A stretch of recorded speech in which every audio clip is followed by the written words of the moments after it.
깨달을 수 있겠더라고요.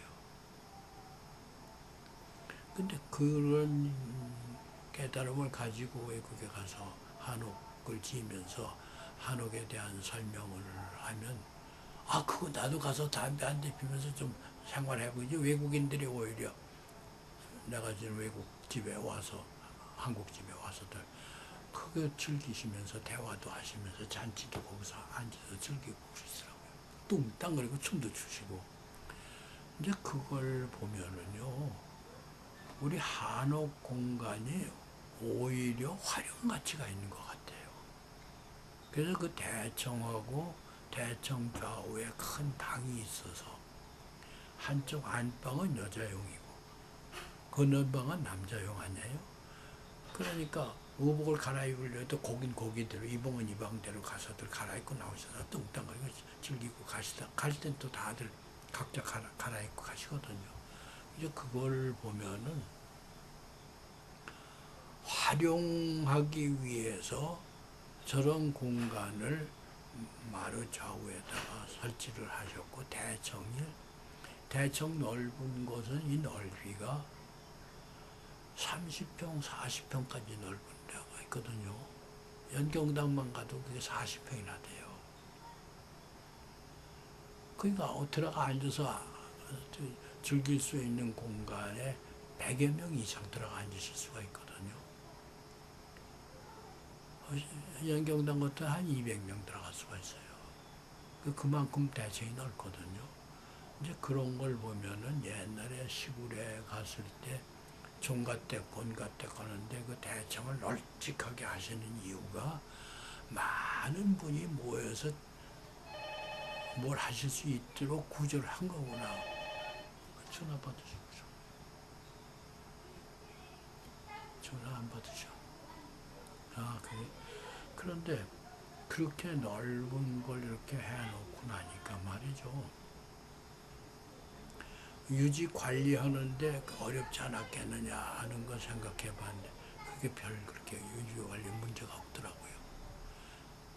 이 마루는 걸레질만 하면 청소가 되는 거 아니에요. 그리고 우린 이 벽 이런 거는 뭐 아이들이 와서 뚫고 뭐 해서 창호지 1년에 한 번씩 늘 봄, 가을로 갈아 끼잖아요. 갈아 붙이잖아요. 그게 유지 관리가 쉬워요. 그러니까 그런 데다가 한지 안쪽에다가 또 이제 벽 이게 덧문 같은 걸 이렇게 맹길고 하니까 여기서 소리 지르는 게 안까지 안 가거든요. 그러니까 안채에서 대청에 그 떠들어도 안방에 할머니들 없고 앉아 계시거든. 그렇게 시끄럽지 않으니까 견디시는 거죠. 이제 그런 걸 보면은 아무것도 아닌 것 같아도 처녀를 어떻게 활용했느냐 하는 지혜가 저렇게 작용을 하는구나 하는 걸 알 수가 있는데 내가 일본에 그 나라문화재연구소에 있을 때 그 일본 사람이 자기 집에 와서 창 맹긴 거 좀 보아달라고 그래서 가서 보았더니 그건 저기서 뭐라고 떠드니까 거기 다 틀려요. 그래서 그럴 게 아니라 해가지고 위에 천정 부분을 그렇게 너무 나무만 가지고 하지 말고 여기다 흙을 좀 발라보면 어떠냐 그래가지고 이렇게 해봤. 그래서 안 들려요. 사람 소리가 반응이 안 생기니까 그 흙은 남의 소리를 먹어버리지 반응 장치를 잘 안 하잖아요. 근데 나무를 발라놓으면 올라가면 반수 튀어내려오죠. 그렇게 다르더라고요. 그래서 그런 걸 염두에다 두고 일본에 가서 그게 한번 해보자고 그래서 몇 군데 해봤더니 그만 그게 유행이 돼버려가지고 마루 위에 있는 천장을 나무를 다 뜯고 흙을 바르더라고요. 근데 흙을 바르니까 이렇게 흰색하고 나무는 나무색이 나고 하니까 그 변화가 있잖아요. 그렇게 변화가 있으니까 벌레가 들낀대요.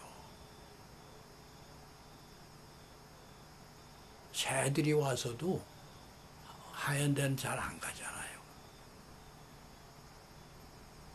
그래서 그걸 보면은 이 흰색을 가지고 왜 발랐을까 처음에는 잘 몰랐는데 그런 경험을 하신 분들 말씀을 듣고 실제로 시골에 가서 해보니까 그냥 진흙만 발랐을 때는 벌레들이 덤벼들더니 이렇게 회를 싹 발라놓으니까 안 와요. 그 석회라고 하는 회, 이게 세멘트에도 독이 있듯이 석회에도 날카로운 그 성격이 있어서 짐승을 쫓는 그런 성향이 담겨져 있거든요. 그러니까 벌레들이 저기는 뚫고 못 들어가죠.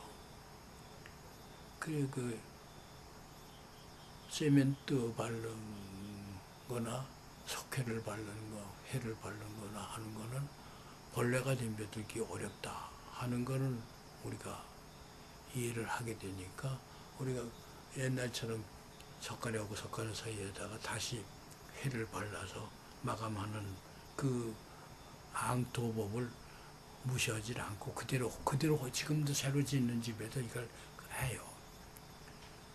그 강화 학사제라고 강화도에다 한옥을 하나 지었어요. 그런데 그 집주인은 지금 미국에서 사업을 하는 분인데 지난번 아이 결혼식을 거기 와서 했어요. 그 집에 한옥에 와서. 그런데 그때 그 저가 어른들도 다 거기 오셨거든요. 근데 미국서만 어렸을 때부터 살았기 때문에 그런 집을 처음 보셨대요. 그랬다고 이런 집이 있느냐고. 그런데 떠들고 웃고 그러셔도 이 반응이 없으니까 소리가 먹어버리고 반응이 안 오니까 그냥 쉽게 얘기들을 하셔도 괜찮다고. 이렇게 즐거운 데가 있느냐고. 우리 미국에 와서 우리 한옥 하나 지어달라고 그러더라고요. 그래서 그런 걸 보면은 그래서 미국 가서 집을 하나 지었죠. 그런데 그런 걸 보면은 그게 멕시코 쪽에도 한옥을 하나 짓고 이렇게 몇 군데 했는데 그런 걸 보면은 어렸을 때 우리 한옥에서 살 때 어땠잖아 그런 그 인식이 있으시니까 그런 그 호기심을 일깨우시는 거 아니겠어요? 그래서 어렸을 때부터 자라난 자기 집에 대한 그런 그 관습이 생각이 나이 먹어서도 완전히 없어지질 않고 그리고 한번 관심을 갖는 그런 계기를 마련해 주는구나 하는 걸 그때 처음 느꼈어요. 그래서 지금 외국 가서 지은 집 중에 하나도 안 입고서 중간에 헐어버려서 그런 집 없어요. 전 세계 몇 군데 가서 지었는데 하나도 헐어버렸다, 없어버렸다 그런 얘기 없어요. 그런데도 기와를 저렇게 해서 비가 많이 오는 그런 지역인데도 어떻게 그 유지 관리를 잘 하시는지 아무 탈 없이 지금까지 보존을 하고 계시거든요. 그래서 가끔 내가 몇 년에 한 번씩 한 바퀴 돌아요. 혹시 무슨 일이 있으면 좀 가서 고쳐드리려고. 근데 그놈의 집 헐어버렸어. 그리고 화를 내는 양반 한 번도 못 만났어요. 그런 걸 보면은 한옥이라는 게 그 고장 특성에 그 기후에 얼마나 잘 적응을 하고 있느냐 하는 걸 가서 보면 깨닫게 되더라고요. 그게 역시 천연스러운 건축 자재들만 가지고 지은 집은 지역적인 특성에 참 적응을 잘하는구나. 그런 생각 때문에 우리는 한옥을 지으면서 절대로 세멘트 안 써요. 세멘트는 스킬 빨아들이는 그런 성향이 좀 있잖아요. 그래서 외국에 다니면서 많은 집을 지었는데 세멘트를 거의 안 썼거든요. 근데 어떤 사람은 뭐 세멘트를 좀 썼더니 어떻다 하는 소리를 하는 사람들 나중에 들었는데, 그 지역적인 특성에 걸맞는 집을 지어야 오래가지. 지역은 상관없이 자기 배운 것만 가지고 가서 집을 지으니까 역시 한계가 있더라고요. 그래서 한옥도 우리가 외국 가서 지으면서 그냥 여기서 한 대로 그대로만 지으려고 하질 않고, 불란서에 가서 지을 때 불란서 건축가들하고 상의를 해가면서 거기에 맞는 거 통풍도 염두에다 두면서 이렇게 했거든요. 그랬더니 이 석가래 석가래 사이에다 흙을 바르는 게 아니라 나무를 깔았어요. 그러니까 세네강에서 오는 습기가 세멘트 같으면 빨아들일 텐데 흙 같으면 빨아들일 거 아니겠어요. 나무를 해놓으니까 빨아들이지 않으니까 지금 몇 년이 돼도 몇십 년이 돼도 상하지 않고 아직도 껐도 없어요. 그러니까 지역적인 특성을 고려하면서 집을 지어야 되겠다 하는 생각이 절실하더라고요. 우리 선조들이 우리를 잘 가르치셨으니까 거기 외국에 가면서도. 근데 멕시코 집도 아직 아무 탈 없이 이렇게 견디고 있는 걸 보니까 말이죠. 거긴 거기 기후에 맞게 집을 지었기 때문에 그럴 거 아니겠어요?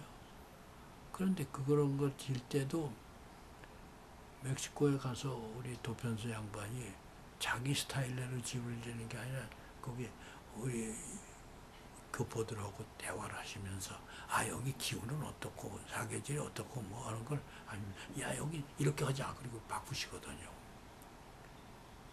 근데 그게 잘 적응이 돼서 오늘에 이르기까지 크고 좋은 세월을 지나고 있는데, 그 남미에 정자를 하나 지었을 때 뭘 겁을 내느냐 하면 그 옆에 바로 연못이 있는데 거기에 벌레가 그렇게 많대요.